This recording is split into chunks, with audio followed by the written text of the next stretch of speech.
Hi, welcome to Empowered to Be Great, and I am your host, Habiibah Musana. As you can see, today is quite different. We have a guest on the show, and I hope that you guys are going to enjoy our conversation. But before I introduce our guest, I want you guys to know that I am excited to be coming every week to be speaking to you and sharing some good stuff with you. So those of you who have not subscribed, please don't be guests here. Become family by subscribing to the YouTube channel and following us on social media so that you can know everything that is happening with this platform. And now I'm going to introduce to you Leticia Tusemererwa. She's such a beautiful lady. There are so many titles that she has that I will not get into today. Maybe next time we will. But Leticia, you're welcome to Empower to Thank Be you. Great. Yeah, thank you, Yeah. Habiba. I'm really privileged to be hosted by you. Yeah. So we'll see how we'll get further with our conversations. I'm looking forward to all the knowledge and Yeah. philosophical thinking about the different kind of topics that Yeah. we'll talk about today. Yeah, that's interesting. So today we have an interesting topic. I know it's not something that maybe you guys might be hearing a lot, but we are talking about empathy. We are talking about people who are empathetic and live lives in an empathetic way, how it is affecting them and how it's not affecting them, and how did they become the way they are as women and also as men. I'm sure there are so many men out there who empathies, like they call them these days. So I want me and Leticia to discuss that and get into the conversation in the comment section when we post this video, and let us know what you think about this topic. So Leticia, I know you were an empath. Yeah, I'm an empath, a real one. I am too. I am too. But Yeah. these days, I'm trying to recover. So Yeah. I'm leaning. I'm in the middle these days. But what do you when we talk about being an empath or a person who is empathetic? What do you understand by that, and how can you help our viewers there to understand that? Yeah, well, the definition of empathy is really multifaceted. It does really depends on one's own understanding and what some like one's understanding and person's values. But for my own definition, I would define empathy as compassion. It's compassion, it's humility. And what do I mean by that? It's basically the ability to understand. To put yourself in someone's shoes and understand their feelings and their thinkings and Yeah. being actively available emotionally wise Yeah. for that person. Yeah, so I would basically frame it as compassion and humility. And it's also a beautiful thing, by the way. We are not discussing it and telling you guys that this is a negative thing. No, it's a very beautiful thing that we should all have. It's a quality that we should all have. But how do we create boundaries and not be used and taken advantage of? That is what we are talking about today. And Leticia, me and you have had a conversation, an extensive conversation about this, and we've discussed our experiences, even from growing up, and how come we became the way we are. We became so empathetic, and we feel what other people feel. And if you can tell me just a little bit about your experience, how have you become an empathetic? I know maybe it's inborn, but it develops as time goes. What do you think you are like that? Yeah, I think my history of being empathetic, it's inborn. I think it originates from family values, how I've been brought up, and also like the different kind of people or the environment I've been brought up in, and the different kind of people that I've met. Yeah. So it's inborn, but it's also something that I've adapted from the kind of environment I've grown from. Yeah. But for me, it has always been a challenge. Yeah. Yeah. To find a balance. To find a balance.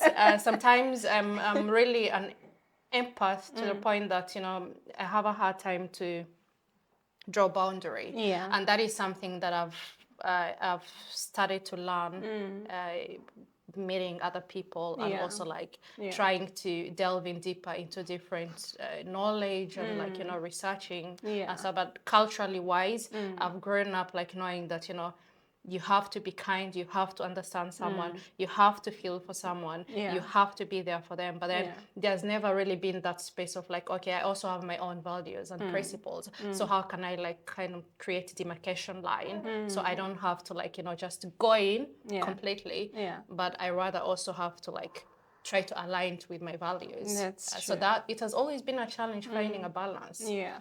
for me. But I don't know how it has been for you being an empath.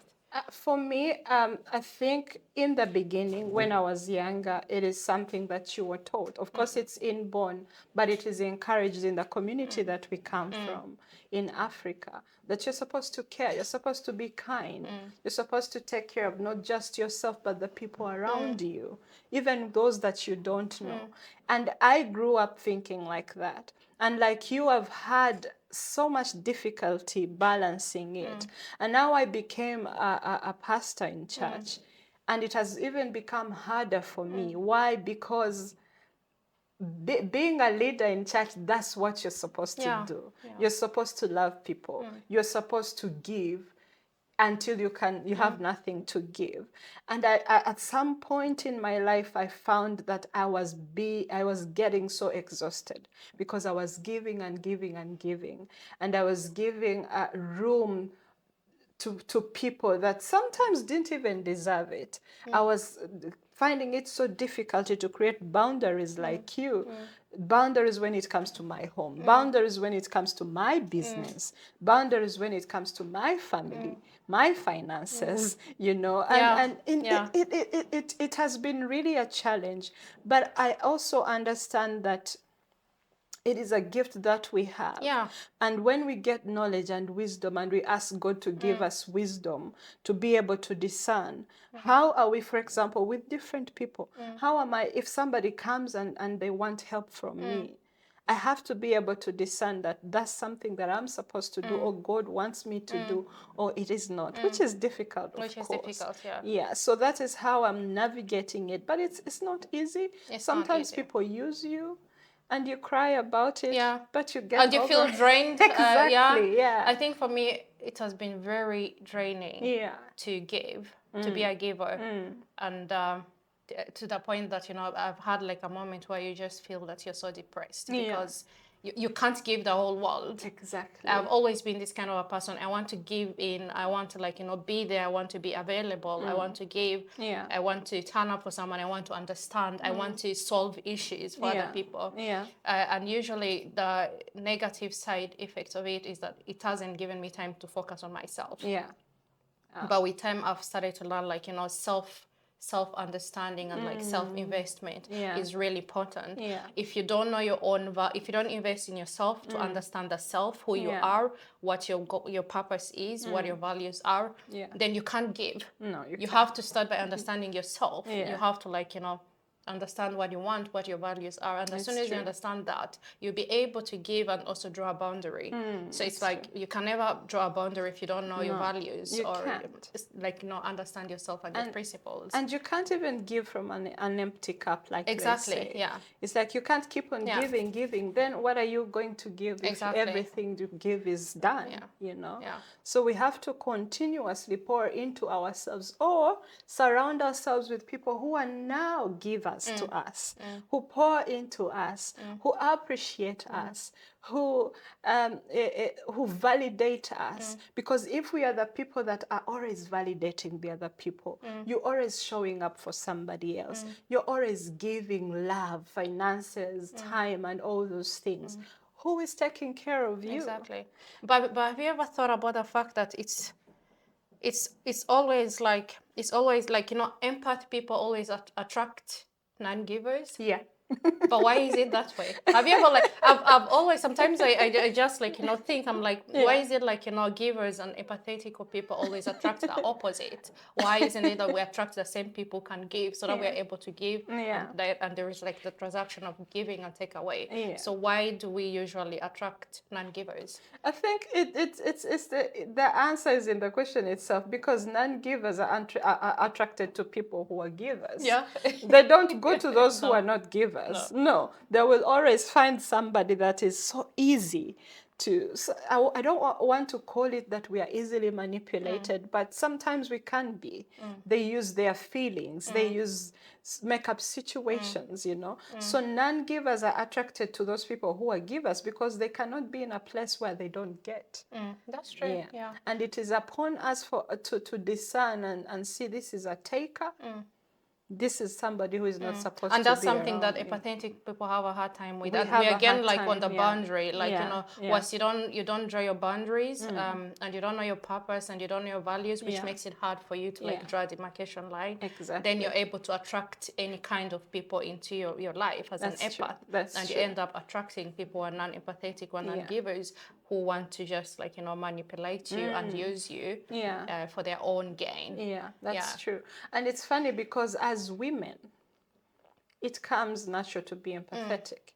It even starts from home. Yeah. For example, I'm a mom. Naturally, I'm a giver. Yeah. It's like I'm supposed to do everything for my children, everything for my husband. And as women, we give and give and give and give and forget us about ourselves because we feel like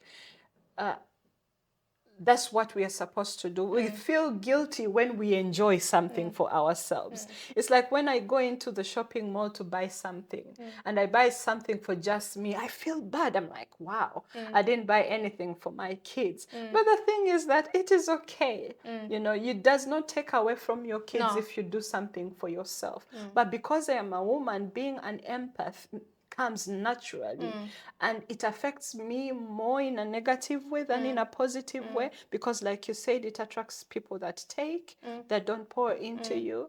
And there's that saying that when you're around a strong friend, find out how they are doing. Exactly. Yeah. Because we are always the strong ones. We are always the ones that people lean on. We are always the ones that people call. Who is calling us? Who's calling you, Leticia? Exactly. You understand? So it is blended, like as a woman, as a mother, as a wife, and also as like a the friend. culture, like Exactly. being like you're talking about, like being as a woman. We are like taught to be empath, but I think it has to go back. It goes way back to the cultural norms, where we come from, whereby you're taught that as a woman you have to give. As a woman you have to be kind. As a woman you don't have to behave in a specific way. As a woman you don't have to do that. So like you're taught not to create like boundaries. You're just taught to be 100% in. And usually that's where the problem is, because you end up being used and drained and you become exhausted, whilst like not investing on yourself. And it doesn't also give you space to like invest or knowing what your values are. I've really like I've had like a growth process, and it has really taken me time to understand what my values are, whom I am, what are my values, what are my principles. These are things I didn't know before. I only knew that I have to give, I have to be kind, considering my Christianity background and like the culture where I come from. But I was not critical and self-reflective to the fact that what are my values? How can I give at the same time align to my values and my principles and my needs. So that's something that I've really had to work on, and I'm still working on. So it has been really a challenging journey, I must say. And also how can I attract people that are givers to me? That self-discovery journey, it teaches us how can we attract people, or how can we discern now that this is a friend that I want around, because this friend checks on me, this friend does this and does that. It's not about the material things, but there are those small emotional things. support. Emotional support. You understand? And it's interesting. You talked about our background as Africans, and I believe that many years ago, when our great parents were talking about be kind, help your neighbor, I feel like then everyone else was carrying their load in the community. Exactly, yeah. And everything did not lay on the woman in the community. The men were playing their part, the children were playing their part, the relatives, like it was like the saying we say that it takes a village. Yeah. Yeah. But I feel like now we are taking on all the responsibilities. We are carrying all this heavy load because the community is not playing its part. Everyone in the community is not carrying their load. What do you think about it then and now? Yeah, I think you're totally right about it. Yeah. Like, before it was like a communal living, so Yeah. people were there for each other. Well, least today the world is like moving more into individualistic Exactly. sphere, and it's really hard within the individualistic environment to be an empath because at the same time you have to fight for your survival. It's basically survival for the fittest. Yeah, exactly. But you have these communal values, and you have and you're living in an individualistic, especially us who are in Sweden, which is a more individualistic society. Yeah. It can be really challenging to be an empath 100%. Yeah. Because you have to survive at the same time as an individual. You have to fight for yourself, Yeah. which can be really challenging. Yes, So it's like at the same, it's about finding a balance, and boundary is the most important. Even the Bible talks about. The funny thing is that these empathetic values, give, be kind. These are biblical Yeah. values. Yeah. But actually, the Bible also talks about boundaries because it's like guard your heart in it all. I think it's in Proverbs 4:20. It's in Proverbs. I don't remember where. Yeah. But most Christians don't usually talk about that. boundaries. No. It's just about just be kind, just give, just love your neighbors, you love yourself. Everything is for everyone. Yeah, but at the same time you have to guard your heart. Yeah. Like you can give, you can be kind, you can be generous, you can be emotionally available for someone. But at the same time, you have to guard your heart. So it's basically like protecting your heart from all kind of external shocks that could affect your personal values. Exactly. So that's something that we Christians have a hard time to find balance, but also coming from a communal kind of society and the cultural background that we have. And being a woman from an African home, it's really hard. It's true. Because as a woman back home, if you set your boundaries, then you're basically a masculine. You're competing with a man. You're not submissive. Which is not that. You're not submissive. You're not respecting your man. But it's not about that. It's about protecting yourself and protecting your heart from all kind of things that could cause you pain. Yeah. It's interesting because in this journey of self-discovery, of me to starting to, set boundaries, I've now had to learn to say no. That saying no is okay. That saying no does not mean that I hate you or I don't like you or I don't want to do something for you. I'm saying no because right now I'm not able to give what you're asking for. And before, saying no would be so hard. Yeah. And I kept on saying yes to everything. And then you sit, you're struggling. You're like, why did I say yes? And then you're struggling by yourself. You're sitting there by yourself. You're like, why? But that's already your body warning you. You're not protecting yourself. Exactly. Yeah? And I would come home and complain to my husband and tell him, what? I don't know. I have so much going on. I'm like, why did you say yes? And I'm like, you're so insensitive. You don't understand me. I can relate to that. But the truth is, I have the right to say no. I have the right to say, this I'll not do, this I will do. Yes, I'll come. No, I'll not come. No, and doesn't I don't mean even disrespect. Have to explain. No. Exactly. No. Again, in the African setting where we grew up, no is disrespect. It's disrespect, yeah. When you say no, you're disrespecting your elders, you're disrespecting everyone. Exactly. So everything is just yes. Yeah. So as an empath, you end up giving and saying yes to the things you have no business saying yes to. You end up being exhausted and burnt out and frustrated. You end up hating people, as a matter of fact, because you think everyone is taking from you. But the thing is that you have the power to say no. You have exactly. You have the permission to say no. You can say no when you want to say no. You don't have to I'll say yes to everyone, because for me, I'm also a people pleaser. I enjoy when people are happy. You enjoy, I enjoy to make you them feel happy. fulfilled. Oh Yeah. my God, It's your purpose, it's basically, my purpose, to make people happy. exactly. Yeah. And it's a fine Yeah. line we walk in. And I'm sure you also like to please people. I think I've had like 3 days ago, I was just like, I love philosophical thinking. Yeah. I was just sitting and I just thought to myself, I'm like, why am I in this world? Like, what's my purpose? Why, like, what can I, like, contribute? What's there within me that I can give other people? Yeah.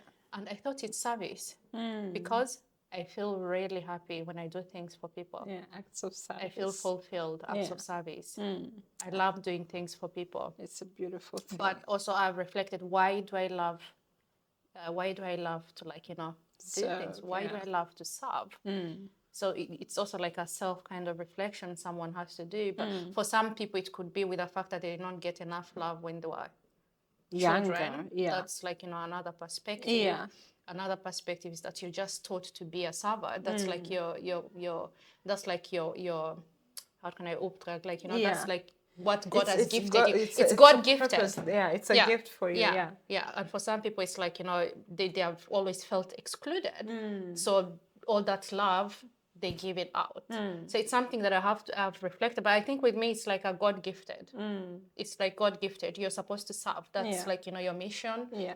And you have to do it. But usually I get disappointed because I serve and I don't get it back. And I can complain. I'm like, how come I'm always doing this and this and that? But when it's my turn, no one is doing anything. Yeah. But an important thing that I have to learn, that I've learned, is to accept. I've accepted the fact that just because I'm a server, it doesn't mean that, or an empath, it doesn't mean that I have to meet another empath.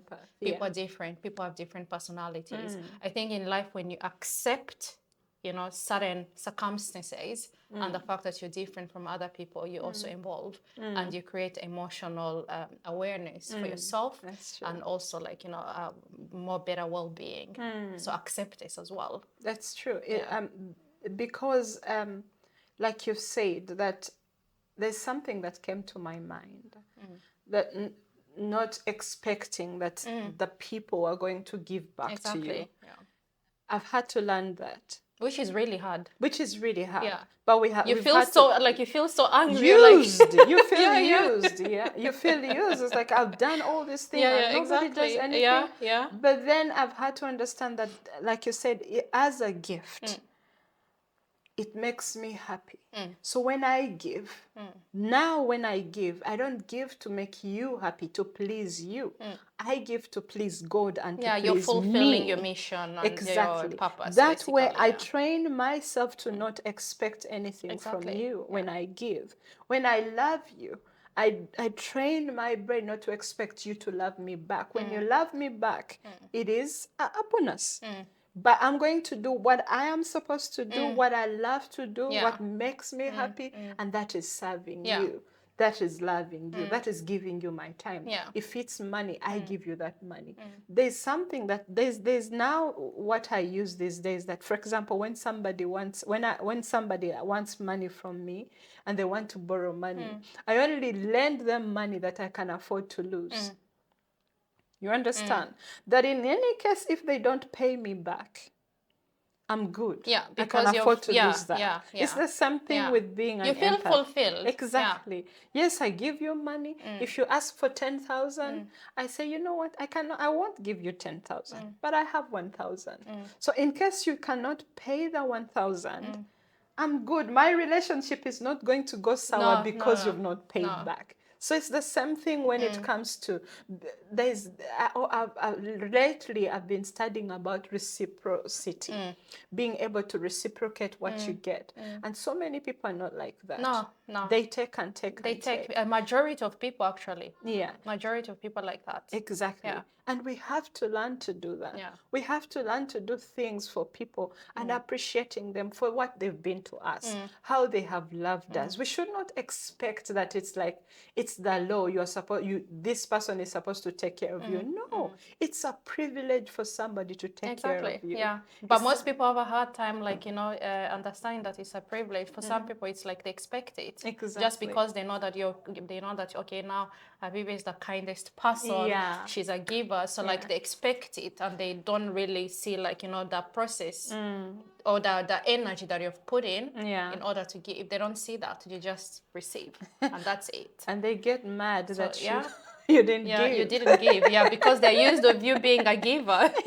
How dare you Especially, say no? do you know the most painful thing is when empaths start to draw boundaries. Yeah. Oh, That's usually the toughest thing. it's the toughest. Yeah. And most people hate that. Yeah.